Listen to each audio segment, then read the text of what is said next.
One thing that happens that you do not mess with in the Fairy Tail universe is when you piss off Gajeel. No one wants to bring up those awful memories that he has, and the person that seemed to do that himself is one of the Spriggan 12 itself, Bradman. So I gotta say, like, for this chapter, it was nice, you know, like, just, like, for Fairy Tail to do, like, a bit of setup and also as well. However, like, you know, we've been keep going crazy with, like, all the Spriggan fights, and, like, you know, it was nice to, like, here's, like, the kind of plan, and it's actually, what the plan is at the moment is Natsu, Lucy, Brandish, Happy, and Mist is kind of, like, hanging around, just going around. It's like, oh, we're gonna try and talk it out with August, and, like, Natsu's coming along is not the best, like, situation for a friendly, like, conversation. It's like, oh, I'm gonna have a friendly little conversation with, like, you know, August, kind of what magic he uses. It's like, Natsu, you are the worst person to bring into this conversation. Like, who's gonna be there? Like, yeah, Natsu and all that. Like, yeah, he's a good, like, peaceful negotiator right there. No, he's just gonna go in there and try and like, kick him in the teeth.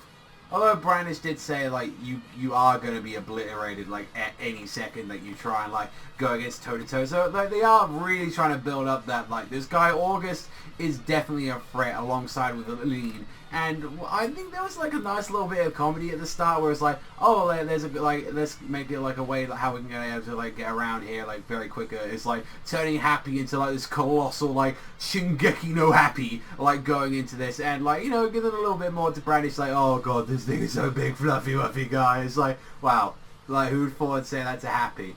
But the interesting part of the chapter was when we got turned back to actual Mavis, which was something surprising. And Mavis completely battered and had the shit kicked out of her from Kana. Like, she's like got like just a bit of rag left as like just like hiding just the bags. That's all that's there with Mavis, and she's like, you need to do this, like, Kana. You need to, like, you know, use the fullest of your abilities, channel all of it into you, and destroy me.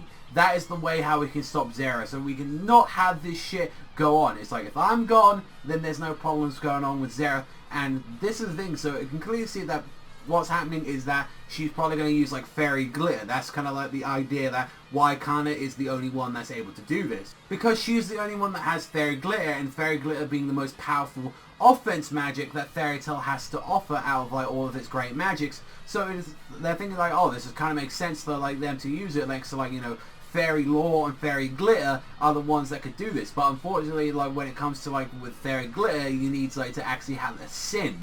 While with glitter, you can just channel the strength and actually pull it into it. And they're interested in saying, like, you know, you were, like, kind of resembling, saying, like, you resemble a lot like an old friend of mine, which is Zera. And I was like, well, that was kind of interesting, because, like, even with, like, before then, they were like, Sakata was thinking, like, Zera, like, who the fuck is Zera? And, like, she thought it was just, like, them, like some song and all that, saying, oh, yeah, there's Zera, let's drink up till the sun comes up, whoa, like, thinking this, and I'm like, wow, that's a bit fucking stupid, but it's like, that was kind of the whole thing. She was saying, you know, like, do you know what, and all that, like, even still, you know, the shit that we've gone through, Zera still lives in my heart. That was, like, a nice, like, if people don't know who that chick is and all that, that is from Fairy Tail Zero, and I thought that's a nice way to, like, bring up some little references to, like, Fairy Tail Zero, and little stuff going into it. So, I mean, that might get some people, like, interested, saying, if you want to know the full story on Zera, then, hey, you can check out the one volume of Fairy Tail Zero, or if you've seen the anime version of it, then you already know about Zera. And it's like, you're, like, kind of, at the moment, there's one person in the world that can free me from that, like, crystal coffin,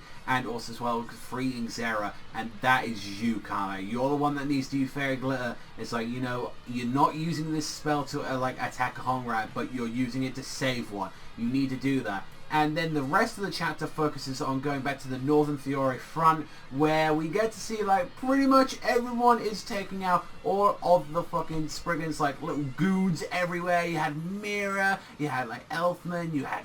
I really did like that Elfman and Mira, especially that transform straight away going in. Elfman's going into his, like, giant, like, horned monster transformation, fucking slamming motherfuckers down to the ground, and just Gajeel just like, yeah, like, we're having a bit of trouble here, and he's like, I fucking know it, and just does, like, the fucking big massive divine iron dragon sword just onto everyone, just doing this. And of course, like, Sabretooth, really, there, I know they had the shit kicked out of them, that they're fucking near out of commission, but, like, there's Sting there on the floor crying, going, I'm a shit fucking still guild master.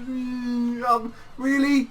Fucking really, mate? Like, this is the... You can sulk and whine once you're not having spears pointed at you and magic blasters. I mean, I understand, it's a stressful thing, and, like, Yukino, like, fucking slaps the motherfucker. It's like, wake up. Wake up. Look where we are right now. And everyone was like, wow. Like, really? Like, Yukino, like, of all people, to, like, bitch slap him? And it's like, you are the master, Sting, and that's exactly you. We need you. You're supposed to be this pillar of support. And it's like even like, yeah, I guess it was shown, and I remember saying this in the spoilers, like, talking about, I was like, definitely, like, there's more hinting about, you know, Yukino and Sting, that there's going to be something between them, and, like, there is, well, showing as well, like, Sting, like, you know, like, Yukino is something, and then Rogue, and also as well, like, Minerva, although we haven't seen anything on the two characters like that, I feel like, you know, that's kind of, like, what you wanted to go with, because, you know, Hero, he loves his pairings, and it's like, well, if you're going to give them a moment, it's like, well, let's have, like, Sting and Yukino be very supportive of about that, and he's like, you know, you did something real good, thank you, and, like, holding hands, you're like, oh, coming from here, but it's like, you had that, and then it's like, but Sting was still being a bitch. He was still being a bitch from this stuff. Although, like, we do get to find out what the whole point of the naming of the chapter was. It's like, when we go, it's like, yeah, us tigers and all that, we still haven't eaten our full. We're going to feast for 5 days, like that. And I'm like, oh, so that's where the title was coming from, like, 5 days of feast. And I'm like, this piece of shit. So, like, I mean, they're coming back, the Sabretooth guys, and the... Although, like, even though they're really out of commission, I don't want them fighting like a Spriggan. I feel like that's where it's going to go. If they're going to fight a Spriggan, at least have all of them there, like, to try and do it. Or if you're going to have that, have Sting, Rogue, Yukino, and, like, Minerva, have 4 of them try and go against a Spriggan. Because, you know, that I feel would be a little bit fair. But even still, they were out commission. They had fucking shit kicked out of them by, like, Bradman, by 1 Spriggan. So it's going to be interesting to see how they're going to deal with this. But I do feel like Sabretooth is going to have an involvement now, then, because that's what kind of like this chapter was confirming.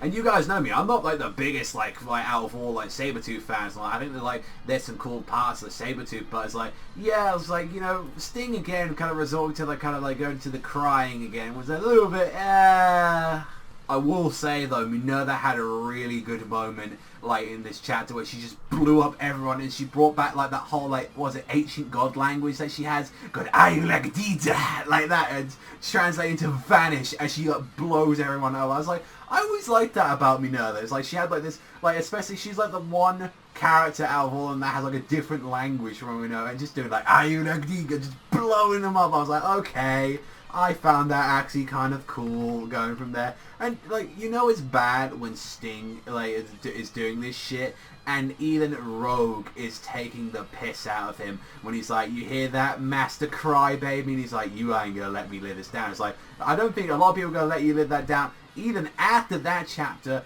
and fucking the whole stuff that we had during the Grand Magic Games. Definitely, like, hyping up Aline a lot, though, like, since, like, both, like, Hyun and also as well with like, Sunny as well, they have not left at all. That was kind of like, Juliet and Hyun, like, they haven't left. And I was like, okay, like, that's like, they're like, nah, we got everyone on the battlefield and all that right now and all that, you know, we've got Bradman, Ricky, like, we're all good. We've got 2 Spriggans on here right now. If they start playing up, then we'll get involved. But at the moment, it's like, nah, I want to watch this from the distance. And that's when Bradman at the finale of the chapter is fucking people up, and it doesn't show at all like what exactly it's about. You just see like people just immediately getting cut up, and it was like, okay, so maybe he has something to do where he can just like, he has a wind-based ability, or he's able to do something like just in a vast amount of time. And this, like, when he saw it, like, because Gajeel comes in immediately trying to pin him to the fucking wall with a bunch of poles, and he's like, do you have any idea what it feels to be, like, crucified? It's like, for bringing back the worst memory of my life, you were going to feel my wrath, like that. And so we do get to see what exactly his face looks like in the chat. So it isn't like people thinking, like, oh, it's Simon or anything like that, because you can clearly see he's, like, got these big, like, pointy jagged teeth, so it's clearly not anyone that we know so far, unless like the hood comes off. But you know, like, it doesn't look like any character that's similar. I mean, he has still got the mask on, but I don't see that's going to be anyone that we know so far in the Fairy Tail series. But it's like, you like what thou has just touched is death itself. So I'm kind of wondering what exactly is his powers going to be focused on. But it seems like, yeah, I was pretty much right on the whole situation that, yeah, I did feel like Gajeel was going to be the one fighting Bradman.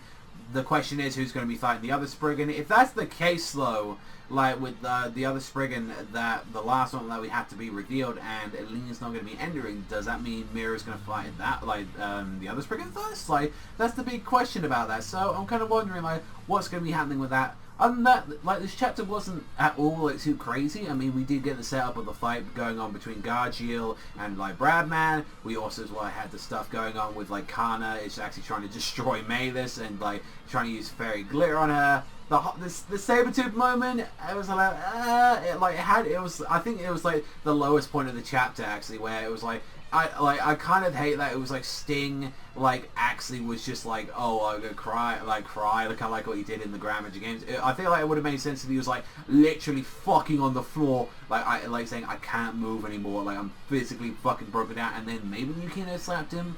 I don't know, that's just my personal opinion, but then as well, I'm not the biggest Sabretooth fan, but I still think that was the low point in the chapter. And then, you know, the stuff that we have with Natsu and all them, it's like, all we got really is a confirmation. It's just that they're on the road and they're now going to meet up with August, but nothing too special happened then with like just a bit of comedy. So honestly, like I would say like it's a build-up chapter that we needed with some like I think we had some really good scenes, and then we had also as well some okay scenes to it, like especially with the Sabretooth stuff. So overall, I would give this a 6. I think like a 6 to 6.5. I think it's a fine chapter. Nothing at all like crazy. Go whoa, you know what's going on. So. But I will say, like, you know, Gajeel, like, saying, like, oh, you brought up the worst memory, but now I'm going to make you suffer. That was a kind of cool line, so I'm looking forward to more. So for me, though, so if you love fairy tales as much as I do, then you hit that like, you hit that subscribe. But that's all from me, so thank you much for watching as always, and I'll see you guys next time.